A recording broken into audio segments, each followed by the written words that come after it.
मैं डॉक्टर जवाहर सहायक आचार्य दर्शन शास्त्र, राजकीय महाविद्यालय बाड़मेर, बीए प्रथम वर्ष का जो पेपर है सेकंड पाश्चात्य दर्शन, उसके अंतर्गत आज हम अध्ययन करेंगे प्लेटो का प्रत्यय सिद्धांत, थ्योरी ऑफ आइडियाज क्या है। इसके अंतर्गत प्लेटो का प्रत्यय सिद्धांत के बारे में अध्ययन करेंगे। तो देखते हैं, प्लेटो का प्रत्ययवाद एक तत्वमीमांसी अवधारणा है। तत्वमीमांसी अवधारणा का अर्थ ये है, प्लेटो प्रत्ययों की एक सर्वोच्च सत्ता मानता है जो इस जगत से परे, मतलब इस जगत में हमें दिखलाई नहीं देते हैं। तो प्लेटो का जो प्रत्ययवाद एक ऐसी तत्वमीमांसी अवधारणा है जिसके अंतर्गत दो पूर्ववर्ती, इससे पहले के जो दार्शनिक है उनके सिद्धांतों का हमें समन्वय दिखलाई देता है। एक तो है पार्मेनिडाइज का सत्य और दूसरा हेराक्लाइड्स की संभूति। इससे प्लेटो है जो दो जगत की कल्पना करता है, एक पारमार्थिक जगत और दूसरा जो जगत है वो व्यवहारिक जगत है। पार्मेनिडाइज के सत्य से उन्होंने पारमार्थिक जगत की बात की है और हेराक्लाइड्स के से जगत से उन्होंने व्यवहारिक जगत की बात की है। तो वो जो पार्मेनिडाइज का सत्य है प्लेटो के पारमार्थिक जगत से संबंधित माना गया है, जिसमें नित्यता, अपरिणाम व अगति के लक्षण दिखते हैं। जिसमें नित्यता है, परिणाम नहीं है, मतलब अपरिणाम व अगति, जिसमें गति नहीं है कि लक्षण दिखते हैं। दूसरी ओर जो हेराक्लाइड्स की संभूति है वो व्यावहारिक जगत से संबंधित है, जिसमें हमें परिणाम, परिवर्तन तथा गति के लक्षण दिखते हैं। प्लेटो का जो विज्ञानवाद या प्रत्ययवाद, विज्ञानवाद भी कहते हैं इसको, प्रत्ययवाद या विज्ञानवाद व्यावहारिक जगत के खंडन से प्रारंभ होते हैं। प्लेटो इस विज्ञानवाद या प्रत्ययवाद जो के अंतर्गत व्यावहारिक जगत का खंडन करता है। प्लेटो कहता है ये व्यावहारिक जगत क्या है, परिणामी है, परिवर्तनशील है, अयथार्थ है तथा विभिन्न विरोधों का पिटारा है। इसमें हर समय क्या है, इस व्यावहारिक जगत में परिणामी है, परिवर्तनशीलता है, अयथार्थ तथा विभिन्न विरोधों का पिटारा है। इस व्यावहारिक जगत में हमें सत्यता व असत्यता का मिश्रण मिलता है। प्लेटो इसलिए इस व्यावहारिक जगत को तत्व के रूप में स्वीकार नहीं करता है। प्लेटो कहता है कि प्रत्यय जगत या विज्ञान जगत ही सत्य है। प्रत्यय जगत या विज्ञान जगत ही सत्य है, जिसमें जो प्रत्यय हैं जो अनेकों में अनुगत एकता, बहुत अनेकों में अनुगत एकता या मतलब सार्वभौमिक होते हैं, बौद्धिक होते हैं, नित्य होते हैं तथा द्रव्य स्वरूप होते हैं। प्लेटो का जो प्रत्ययवाद है समादिता या यथार्थवाद के सिद्धांत पर आधारित है, जिसमें प्रत्यय या विचार, जो भी प्रत्ययवाद या विचार के अनुरूप क्या होता है, जगत में वस्तु का होना अनिवार्य है, अन्यथा क्या है वो एक कपोल कल्पना मात्र की हो जाता है। जैसे झील का अगर कोई प्रत्यय है या विचार है हमारे, तो इसके अनुरूप जगत में भी झील का होना अनिवार्य है। प्लेटो के दर्शन की जब बात करते हैं, इसमें प्रत्ययों की जो तत्वमीमांसा जो विशेषता बताई है प्लेटो, वो निम्न है। जैसे एक नंबर पे उन्होंने बताया है, प्रत्यय द्रव स्वरूप होता है, अर्थात वह निरपेक्ष व स्वयंभू होता है, मतलब वो स्वयं से ही उत्पन्न होता है और द्रव मतलब निरपेक्ष होता है, उसके सापेक्ष कोई नहीं, उसके बराबर कोई नहीं होता, वो निरपेक्ष होता है। दूसरी बात उन्होंने कहा है, प्रत्यय अमूर्त रूप है जो दिखलाई नहीं देते। प्रत्यय अमूर्त रूप होते हैं जो हमें दिखलाई नहीं देते हैं। तीसरी बात उन्होंने कहा है, प्रत्ययों की सत्ता इंद्रिय प्रत्यक्ष, मतलब इंद्रिय प्रत्यक्ष, हम इंद्रियों से उसको प्रत्यक्ष नहीं करते हैं। देश तथा काल, मतलब स्पेस तथा टाइम या परिस्थिति, इन परिस्थितियों से परे माने गए। ये स्पेस और टाइम नहीं रहते, इससे परे रहते। इंद्रिय प्रत्यक्ष मतलब इंद्रियों द्वारा हम इसको छू नहीं सकते। प्रत्यय जो है, चौथी बात प्लेटो कहता है, प्रत्यय चिद रूप है, अर्थात ये केवल विज्ञान अथवा चेतना के रूप माने गए प्रत्यय। और पांचवी बात उन्होंने कहा है, प्रत्यय जो है इनकी सत्ता मानसिक न होकर बौद्धिक माने गए, इनकी सत्ता बौद्धिक मानी गई है। छठी बात कही है, प्रत्यय क्या है, विशेष न होकर सार्वभौमिक होते हैं। सातवीं बात कही, प्रत्यय सरल व अविभाज्य, सरल या अविभाज्य, मतलब इनका विभाजन नहीं हम कर सकते हैं। और आठवीं बात कही प्रत्ययों की स्वतंत्र सत्ता है, इनकी स्वतंत्र अलग से सत्ता है। ये प्रत्ययों की जो विशेषताएं हैं प्लेटो ने बताई है। आगे एक शुभ के प्रत्यय की और भी प्लेटो ने वर्णन किया है कि क्या है शुभ का प्रत्यय।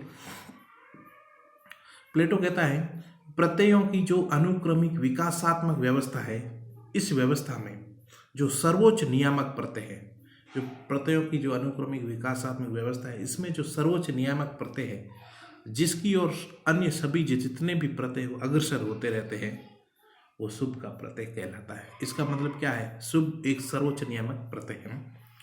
शुभ सत्यम शिवम सुंदरम रूप में सत्यम शिवम और सुंदरम रूप माना गया है शुभ को। ज्ञातत्ववाद से परे, मतलब इस ज्ञाततावाद है यहाँ से परे, इसे केवल अनुभूत किया जा सकता है, शुभ को अनुभूत किया जा सकता है।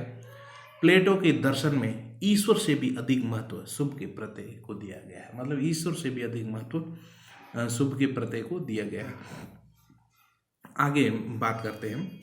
प्लेटो इस वस्तु जगत व प्रत्यय जगत में संबंध स्थापित करने हेतु, वस्तु जगत जो हमारा ये जगत है और प्रत्यय जगत जो जहाँ प्रत्यय रहते हैं, प्लेटो वस्तु जगत व प्रत्यय जगत में संबंध स्थापित करने हेतु प्रमुख रूप से 3 सिद्धांतों का प्रतिपादन करते हैं।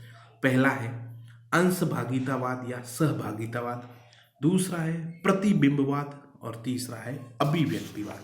ये 3 सिद्धांतों की और प्रतिपादन करता है, मतलब वस्तु जगत व प्रत्यय जगत में संबंध स्थापित करने हेतु प्लेटो।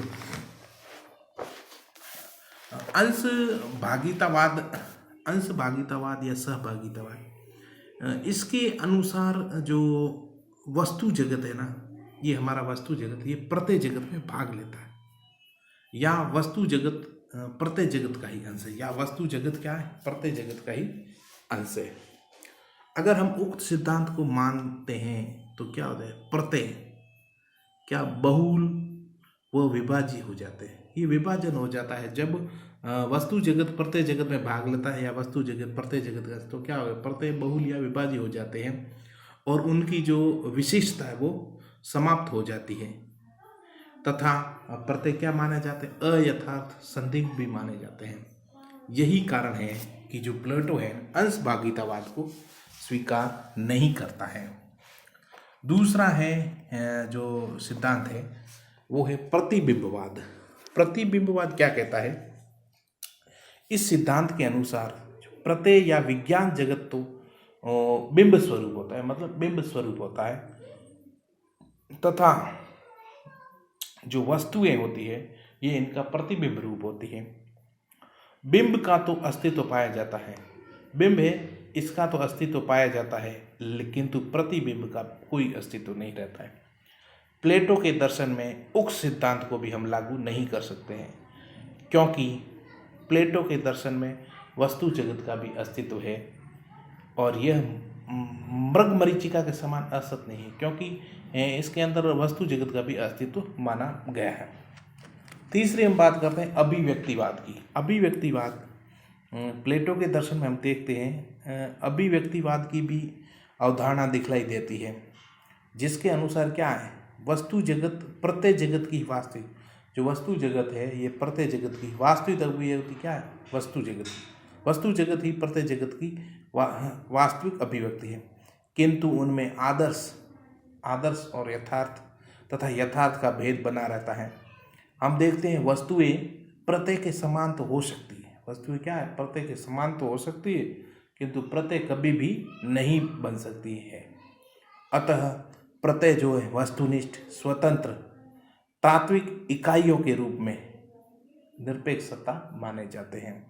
तो इस प्रकार इन्होंने 3 वस्तु जगत प्रत्यय जगत में संबंध स्थापित करने के लिए जो 3 सिद्धांत प्रस्तुत किए हैं, अंश भागितावाद या सहभागितावाद, दूसरा प्रतिबिंबवाद और तीसरा अभिव्यक्तिवाद। समीक्षा देखते हैं।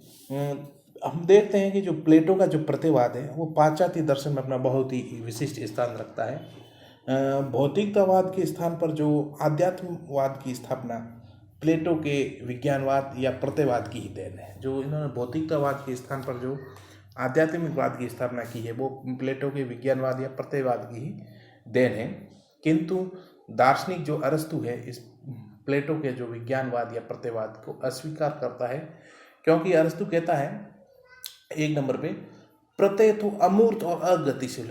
प्लेटो कहता है, अरस्तु कहता है कि प्रत्यय तो अमूर्त और अगतिशील होते, जबकि वस्तुएं जो होती है जो व्यवहारिक जगत में वो मूर्त तथा गतिशील होती।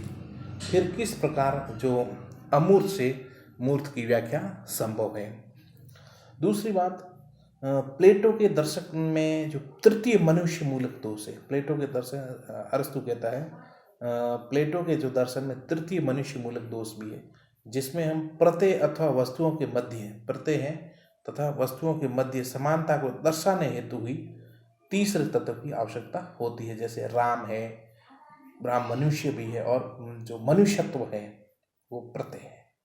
ठीक है। तीसरी बात है, प्लेटो का जो प्रत्यय है, अरस्तु कहता है प्लेटो का जो प्रत्यय है वस्तुओं की पुनरावर्ती मात्र, एक मात्र क्या है, जैसे वस्तुओं की पुनरावर्ती, झील है तो झीलत्व जो, या मनुष्य है मनुष्यत्व जो प्रत्यय है वो क्या है, वस्तुओं की पुनरावर्ती मात्र है। मनुष्यत्व ये जो प्रत्यय है ये क्या है, मनुष्य की पुनरावर्ती मात्र है। वस्तुओं को ही दूसरे रूप में प्रत्ययों की संज्ञा दी है। आगे अरस्तु कहता है प्रत्यय जो प्रत्यय या सामान्य वस्तुओं से पृथक नहीं है, किसी भी वस्तुओं से पृथक नहीं है, अपितु वस्तुओं में ही निहित रहते हैं, ये वस्तुओं से अलग नहीं रहते। प्लेटो कहता प्रत्ययों का अलग ही जगत है जो देश काल से परे, ऐसा नहीं है। इस प्रकार जो अरस्तु प्लेटो के प्रत्ययवाद को अस्वीकार करता है। धन्यवाद।